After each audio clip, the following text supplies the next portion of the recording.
ओम श्रीमन्नारायणाय नमः। नारायण नमस्कृत्य नर चैव नरोत्तमम्। देवी सरस्वती व्याप्तम ततो जयमुदीरयेत्। श्री विष्णु पुराण प्रथम अंश छठा अध्याय चातुर्वर्ण्यम व्यवस्था पृथ्वी विभाग और अन्नादि की उत्पत्ति का वर्णन। श्री मैत्रेय जी बोले, हे भगवन, आपने जो अर्वाक स्त्रोता मनुष्यों के विषय में कहा उनकी सृष्टि ब्रह्मा जी ने किस प्रकार की, यह विस्तार पूर्वक कहिए। श्री प्रजापति ने ब्राह्मण आदि वर्ण को जिन जिन गुणों से युक्त और जिस प्रकार रचा था, उनके जो जो कर्तव्य कर्म निर्धारित किए, वह सब वर्णन कीजिए। श्री प्राशर जी बोले, हे द्विज श्रेष्ठ, जगत रचना की इच्छा से युक्त सत्य संकल्प श्री ब्रह्मा जी के मुख से पहले सत्वा प्रधान प्रजा उत्पन्न हुई, तदनंतर उनके वक्ष स्थल से रज प्रधान तथा जंघाओं से रज और तम विशिष्ट सृष्टि हुई। हे द्विजोत्तम, चरणों से ब्रह्मा जी ने एक और प्रकार की प्रजा उत्पन्न की, वह तम प्रधान थी। ये ही सब चारों वर्ण हुए। इस प्रकार हे द्विज सत्तम, ब्राह्मण, क्षत्रिय, वैश्य और शूद्र, ये चारों क्रमशः ब्रह्मा जी के मुख, वक्ष स्थल, जानु और चरणों से उत्पन्न हुए। हे महाभाग, ब्रह्मा जी ने यज्ञानुष्ठान के लिए ही यज्ञ के उत्तम साधन रूप इस संपूर्ण चातुर्वर्ण्य की रचना की थी। हे धर्मज्ञ, यज्ञ से तृप्त होकर देवगण जल बरसाकर प्रजा को तृप्त करते हैं, अतः यज्ञ सर्वथा कल्याण का हेतु है। जो मनुष्य सदा स्वधर्म परायण, सदाचारी, सज्जन और सुमार्गगामी होते हैं, उन्हीं से यज्ञ का यथावत अनुष्ठान हो सकता है। हे मुने, यज्ञ के द्वारा मनुष्य इस मनुष्य शरीर से ही स्वर्ग और अपवर्ग प्राप्त कर सकते हैं, तथा और भी जिस स्थान की उन्हें इच्छा हो उसी को जा सकते हैं।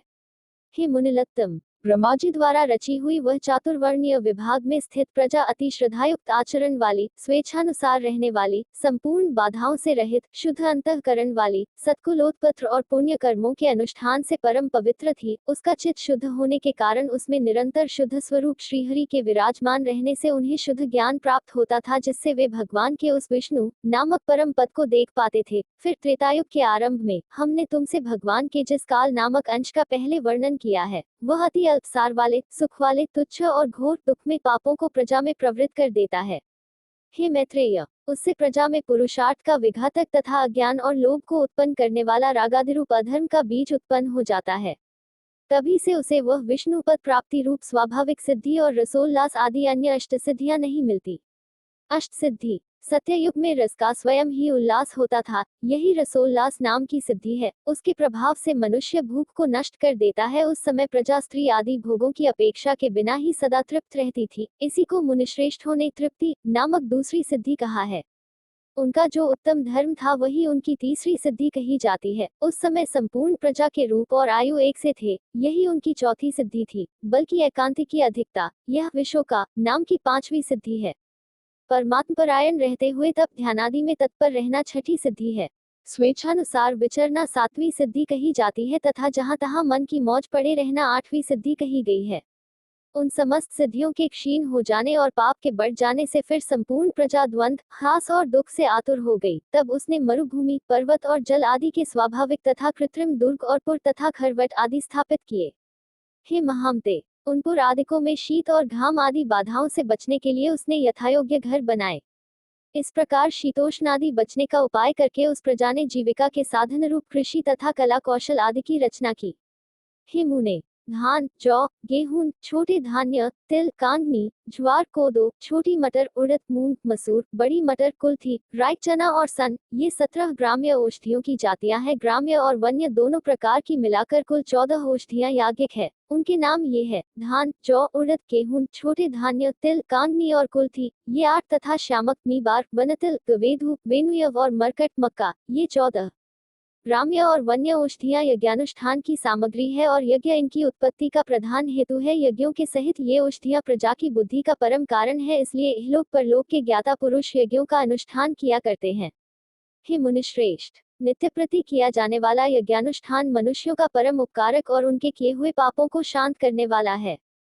हे महामुने, जिनके चित्त में काल की गति से पाप का बीज बढ़ता है, उन्हीं लोगों का चित्त यज्ञ में प्रवृत्त नहीं होता। उन यज्ञ के विरोधियों ने वैदिक मत, वेद और यज्ञादि कर्म सभी की निंदा की है।